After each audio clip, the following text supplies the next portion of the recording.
and get started tonight. Continue to drink your coffee and enjoy your beverage. We're going to do a short introduction, and then we're going to get right into the agenda for the night. And my name is Will. This is my lovely fiancée, Dee, behind the counter there. So we are the proud owners of Inspirational Grounds, coffee shop, bookstore, and learning center. So before we get started, I just want to kind of give you a little introduction about how we got started. There's a lot of new faces in the house. I know a lot of people have heard this before, but I just like to share our testimony, kind of a miniature version of this, if you will. Inspirational Grounds is all about exactly what the word said, inspirational. That word inspirational means in spirit. So everything that we're about is about spirit. We're about uplifting the spirits of humanity. That's what this site is. That's what this location is all about. We're about informing, inspiring, and influencing. So we want to expand, we want to expose, and we want to express. So tonight we have a wonderful treat for you because we have a couple here that's going to do something that encompasses our vision. We met them and had an opportunity to chat with them. So we're all about allowing people to express their God-given diakonia. Diakonia is a Greek word that means service or ministry.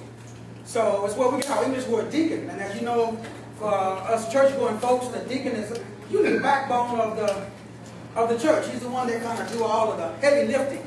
And so we all have that service or ministry encapsulated in us. So tonight, every time we do a set, we have a theme. And so tonight's theme, if you will, even though we have two themes, because we have a couple, the Songs Ministry, who's going to come up here and do some prophetic artistry, art and prophetic spoken word. And so we have a wonderful, wonderful treat for you. It's going to be a treat for myself. I met them and I saw their stuff online. Well, this is my first opportunity to get to actually see it live. So before I bring them up, I just want to share about tonight's set. Tonight's set, we're talking about resolving conflict. Resolving conflict. It's interesting because when you talk about conflict, we take that as something negative. We always assume that conflict has to do with something that is negative. But the scripture says that to count it all joy when we fall into various trials and temptations, knowing that the testing of your faith worketh patience. And so all things work together. So regardless of what background you're from, and our ground is inspirational grounds. And so our mission statement is right there on the wall, where we wanted to create a peaceful environment of intellectually inclined friends seeking the deeper spiritual aspects of life. So that is what we encapsulate here. So when we talk about conflict is very interesting because actually conflict, see, the Creator gives us, when we ask for something, it's usually presented to us in the form of conflict. So a lot of times we pray for a new car and we lose the old car that we have. And so many times our prayers are answered with a problem because our problems are actually opportunities in disguise. And so once you understand how to resolve that, that's what tonight's set is about. That's what we're talking about tonight. That's what the spirit, if you will, is all about. And so when we talk about conflict, we're talking about resolving issues. So there's a three-step process to resolving conflict. Now, we can get into a lot of the psychological aspects of conflict, and there's a lot of stuff we can get into according to what man says. But if you look in the scripture, it's very interesting because the Creator has a way, because we're all made in His image and His likeness. And so I always like Solomon because when he asked for wisdom, what he got instead was he got 2 women and 1 baby. So a lot of times when you ask for something, instead of getting the solution, you actually get the problem. It's through working through the problem that we find the solution, or that we resolve the conflict. When I was a photographer, in the old days before they came out with digital photography, I had my own darkroom. And the way that I produced an image, I would have to shine the light from the enlarger through the negative or the film to produce the positive or the picture. We create the same way that photography works. In other words, it's through this process of self-examination or self-contemplation. Everything starts with examining yourself. So you got to study to show yourself approved. Many of us are looking at the speck in our brother's eye instead of examining the beam in our own eye. It's this process of self-examination or self-contemplation that leads to us finding that thing within us that needs to be examined. And it's so important because a lot of us, when we experience an obstacle, when we experience a roadblock, when we experience a hurdle, we immediately look for a solution out there. When actually the solution is in here. Especially if we are operating or walking with Christ or in the right spirit. And it's very, very important because a lot of people make the same mistake that I made. And that is we don't have this thing called Christ consciousness or self-consciousness. Now, the flesh wars against the spirit wars against the flesh. We can talk about Romans 7 and Romans 8 and get into what that means. So when I say self, I'm talking about that part of the self that is in Christ, not the other part of the self that's in the world. And so when you are operating in that self, that gives you the tools that you need. That gives you the light.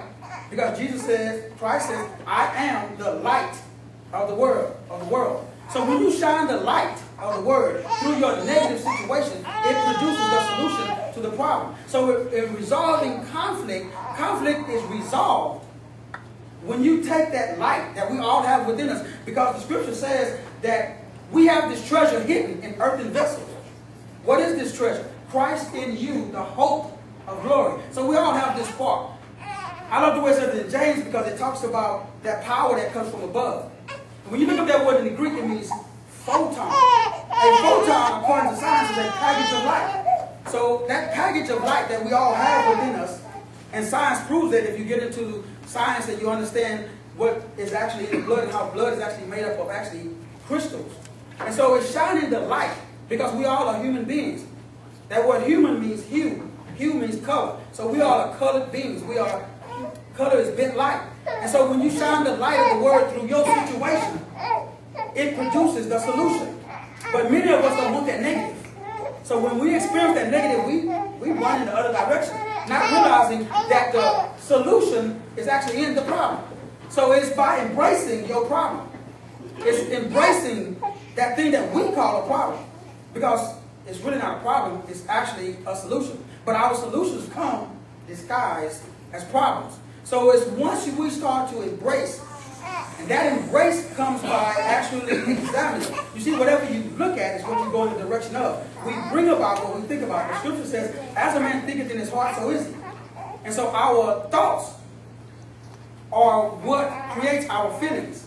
Your feelings don't follow your thoughts. Your thoughts follow your feelings. So whatever you think about, you bring about. So it's very important that our thoughts, like the scripture says, bring every thought into captivity and see if it is of God. There's a lot of thoughts out there.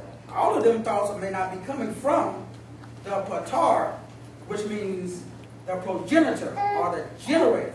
So the Father is the generator. And if any electricians out there, you know that a generator actually produces energy.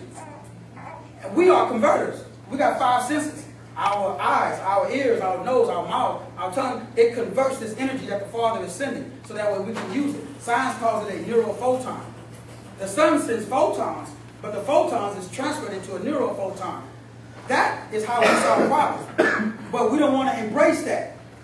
And so when we talk about tonight sets, and the couple that I have coming up, and I'm going to let them introduce themselves because they can do a lot better job of it than I can.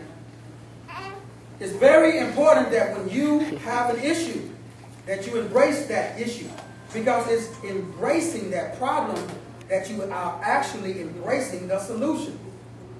You have contemplation. That produces what we call clarity. We live in a world where there's up, down, left, right, happy, sad, fat, skinny. We live in a world of duality. Science calls it polarity. So in polarity, you have to shine the positive light of the word through that negative situation. And once you shine the light of the word through that negative situation, it produces or it manifested whatever it is that you're looking for. So if you're trying to lose weight, you're going to gain weight. If you're trying to make money, you're going to lose money. But it's through the process of figuring out why you're losing money that you're going to find out how to make money. So with that said, I want to bring up this young couple, Adrian and his wife. They're going to come to the stage and they're going to bless us with some prophetic artistry.